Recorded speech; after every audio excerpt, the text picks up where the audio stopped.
বাংলাদেশের বর্তমান ডোমেস্টিক ক্রিকেটে যদি কোনো প্রমিনেন্ট ক্রিকেটার থাকে সেটা হচ্ছে যে নাঈম শেখ, যিনি পরিচিত এবং ধারাবাহিক একজন ক্রিকেটার।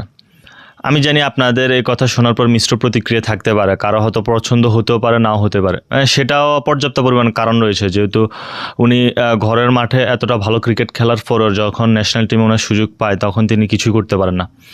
সেটা একটা ভিন্ন প্রসঙ্গ, বাট এটা সত্য কথা। আমি ডোমেস্টিক ক্রিকেট ন্যাশনাল টিম থেকে অনেকটা আলাদা। এখানে চাপ অনেকটাই কম থাকে। এখানে আপনার সবগুলো হচ্ছে পরিচিত ক্রিকেটার, আপনি সবার উইক জোন জানেন, এটা আপনার একটা কমফোর্টের জায়গা।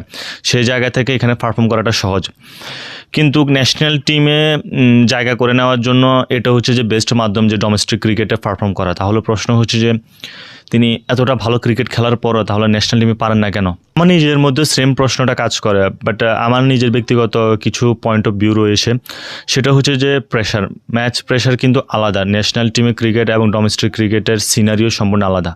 একটা প্লেয়ার যখন ডোমেস্টিক ক্রিকেট খেলে তখন তার বিরুদ্ধে অনেক চাপ কাজ করে।